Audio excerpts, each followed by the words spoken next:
Nako, heto na mga kaubayan, gulat sila. Resign na. Nako, Lacson, binigla ang lahat. Nagbitiw na sa pwesto. Di kinaya ang pressure, big pasabog ito sa Senado.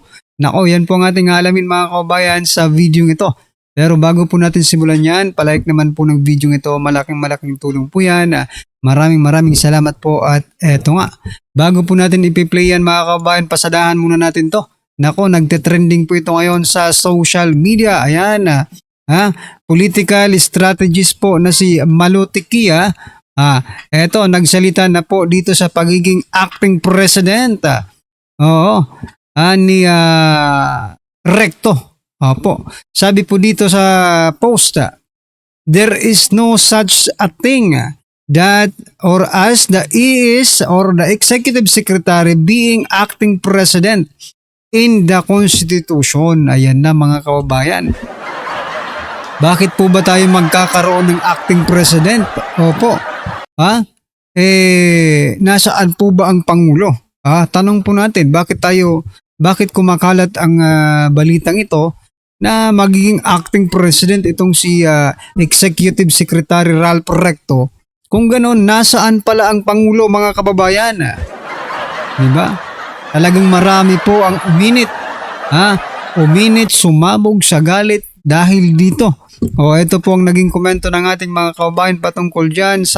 Sabi po dito ni Juan Alugin, I am thinking about the Executive Secretary Ralph Recto, how he could continue to ignore from the bashers attack against him. Ayan. Sabi po dito, Aven, kung walang sakit si BBM, kung walang sakit si PBBM, walang sino man ang pwedeng mag-acting as president kung hindi ang vice-presidente lamang. At hindi pwede maglagay ng ibang tao kahit pa ang Pangulo mismo ang mag-appoint dito.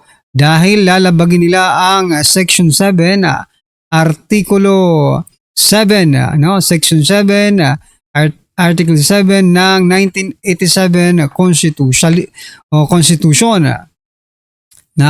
Kung yung Section 12, Article 7 at Section 7, Article 3 ay mukhang nilabag na nila sabihin na nating may picture, video na magpapatunay na nagtatrabaho si PBBM, hindi pa rin sapat yun. Kailangan iulat nila mismo ang estado ng kalusugan niya. Correct, di ba? Violation of the law. Kasi nga ganun nga sila, bend the law. No? Yan po palagi ang ginagawa nila. They are always bending the law. Yan. Kung totoo to, bakit hinahayaan na ganito? Grabe na ang Pilipinas. Diyos ko po, correct. Grabe na talagang Pilipinas kung totoo yan. Yan si Mr. Value Added Tax. Kaya tumaas ang bilihin dahil sa kanya. Correct.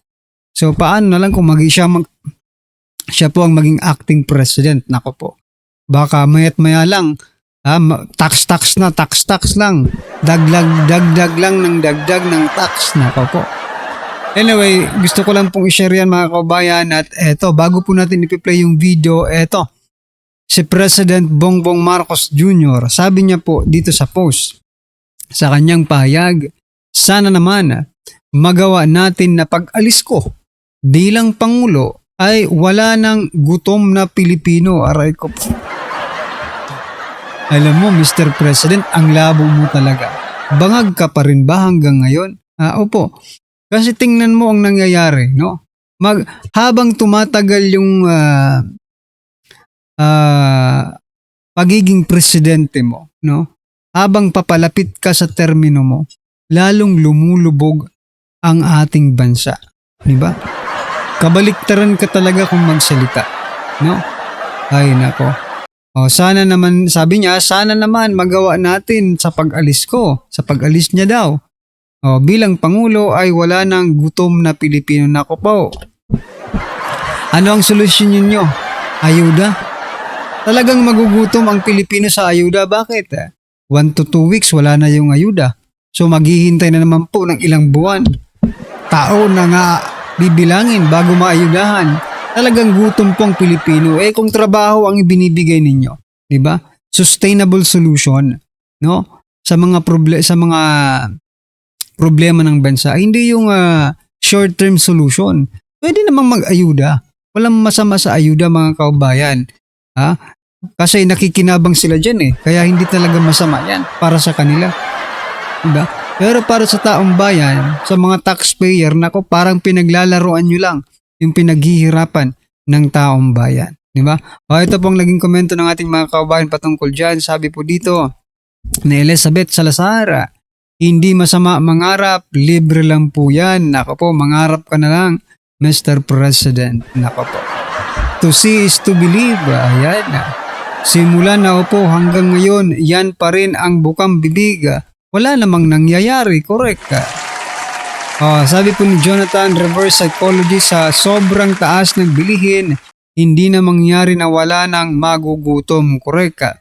Sadly, mas marami po ang nagugutom ngayon. Yan po ang totoo, di ba? Mr. President. Mas marami po ang gutom ngayon kaysa po sa administrasyon ni former President Duterte. Sabi po ni Bam, wala na nga sigurong gutom kasi patay na mga tao, sobrang mahal ng bilihin. Ayan. No?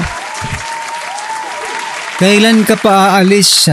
Magugutom na kami, baka umiba naman pag bumaba ka. Yun, bumaba ka na kasi. Para hindi na magutom yung taong bayan. No? So yan mga ka-review natin, ano po ang inyong opinion dyan? Just comment down below. Dito po sa sinasabi ni President Bongbong Marcos Jr. na sana naman daw magawa nilang sa pag-alis niya bilang Pangulo ay wala nang gutom na Pilipino. Ayan, mga kabayan, just comment down below. At eto na nga, pasadahan na po natin to. Patungkol po kay Senator Ping Lacson. Pasok ka. Ito ang nakakagulat. Viral trending ngayon sa mundo ng social media ang di man balitang bakit bigla-bigla ka nalang natakot ng matras sa iyong pinaglalaban. Natatakot ka bang mapagbayaran ng iyong mga kasalanan sa taong bayan? Ito rin yung sigaw ng marami sa ating mga kababayan matapos ngang nararamdaman na ng sambayan ng Pilipino na parang natatakot na si Ping Lacson sa karma. Kaya naman banat na marami sa ating mga kababayan ay kung hindi mo talaga kayang panindigan at gampanan iyong sinumpang trabaho sa mga Pilipino ay mas mabuti pang magbitiw ka na lang sa iyong pwesto. Pero bago ang lahat mga kapinas, kung bago ka pa lamang sa channel namin, ay huwag mong kalimutan mag-subscribe at pakiclick na rin ang notification bell para mas itinagpili ka pa lalo sa lahat pa ng bagong videos na i-upload namin. At yun nga mga kapinas, sobrang napaghahalataan talaga na may pinoprotektan kayong malaking tao kaya matatapos na lang ang termino, wala pang miski isang politiko ang nakulong sa presinto. Matatandaan kamakailan lamang kung saan ay biglang lumantad ang 18X Marines kung saan ay kanilang inamin na sila daw di umano ang nag-deliver ng mali-malitang pera sa mga politikong magnanakaw sa kabanang bayan. Kanila ding inilabas sa kanilang hawak ng mga ebidensya kung saan ay may video at pictures pa na kanilang actual na pag-deliver sa mga bahay-bahay ng mga kawatang politiko. Kaya naman nagtataka ang sambayan ng Pilipino kung bakit hanggang ngayon ay hindi pa rin sila pinapatawag ni Ping Lacson sa Senado para maimbestigahan at mabigyan na ng linaw kung sino talaga ang mga taong nagnakaw sa kabanang bayan. Nabigla din ang sambayan ng Pilipino nang maglabas sa kanyang official statement si Ping Lacson kung saan ay kanyang sinabi na di mo matutuloy ang nasabing hearing at ipare-reschedule daw di mo niya ito sa ibang panahon. Dahil nga dito ay marami sa ating mga kababayan ang nagsasabi na gano'n na lang daw ba talaga kaduwag itong si Ping Lacson or sadyang hindi pa talaga ready ang kanilang script kaya basta-basta na lang niyang in-reschedule ang nasabing hearing.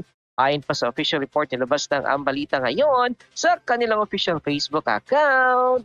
Blue Ribbon hearing sa flood control ay pinagliliban ni Lacson. Binanggit ang affidavit at energy emergency. Ipinagliban ng Senate Blue Ribbon Committee ang nakatakdang pagdinig nito sa Abril 14 kaugnay ng controversial na issue ng flood control projects ayon sa pinakahuling ulat. Batay sa pahayag, ilang mahahalagang dahilan ng tinukoy kung bakit hindi mo na itutuloy ang hearing.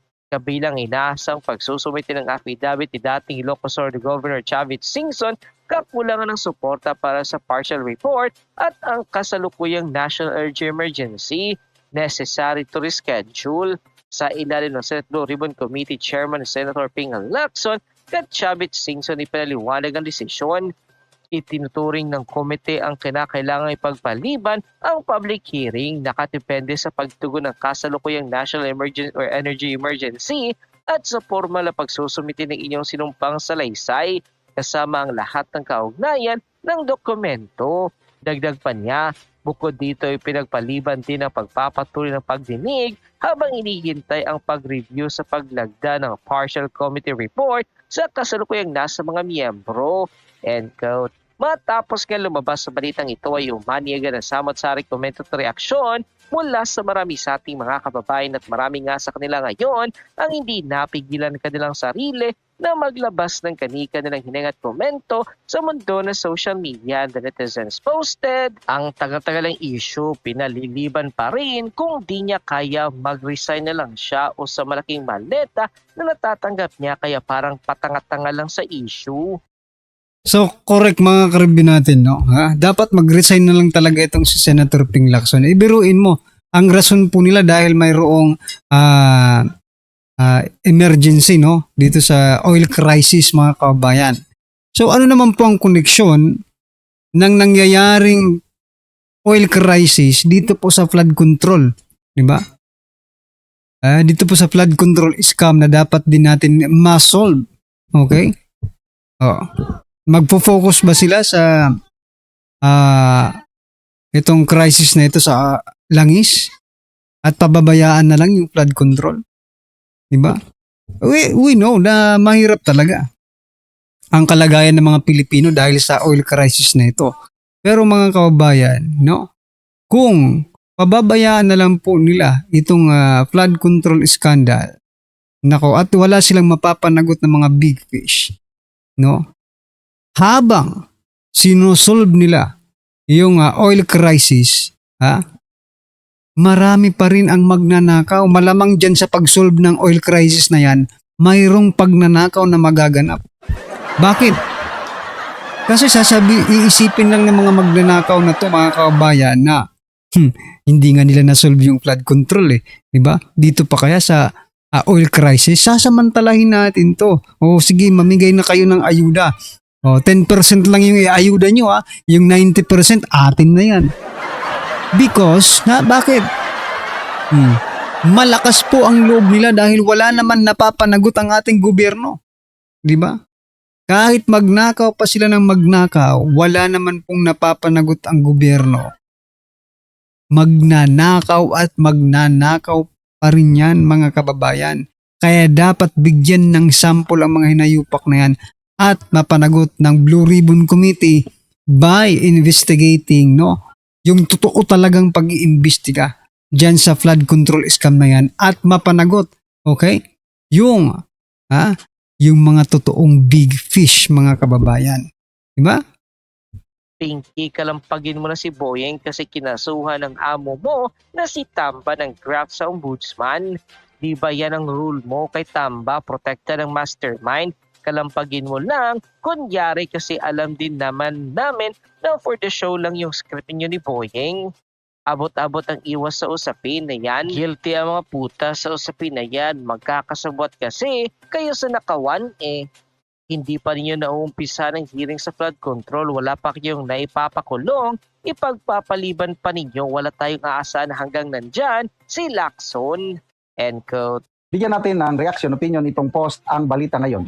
Blue Ribbon hearing sa flood control, ipinagpaliban ni Lacson. Binanggit ang affidavit at energy emergency. Ipinagpaliban ng Senate Blue Ribbon Committee ang nakatakdang pagdinig nito sa April 14 kaugnay ng controversial na issue ng flood control projects ayon sa pinakahuling ulat. Batay sa pahayag, ilang mahahalagang dahilan ang tinukoy kung bakit hindi mo na itutuloy ang hearing, kabilang ang inaasahang pagsusumiti ng affidavit ni dating Ilocos Sur Governor Chavit Singson, kakulangan ng suporta para sa partial report. Ano ba ito? Bakit kulang ng suporta? Para hindi ako maniwala. at ang kasalukuyang national energy emergency.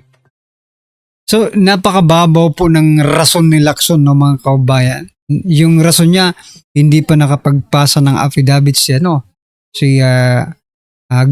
former Governor Singson, di ba? Tapos, kulang sa suporta yung partial report. Paano hindi kulang sa suporta yung partial report mo? Hindi nyo ginagawa ng mabuti yung trabaho nyo. Di ba?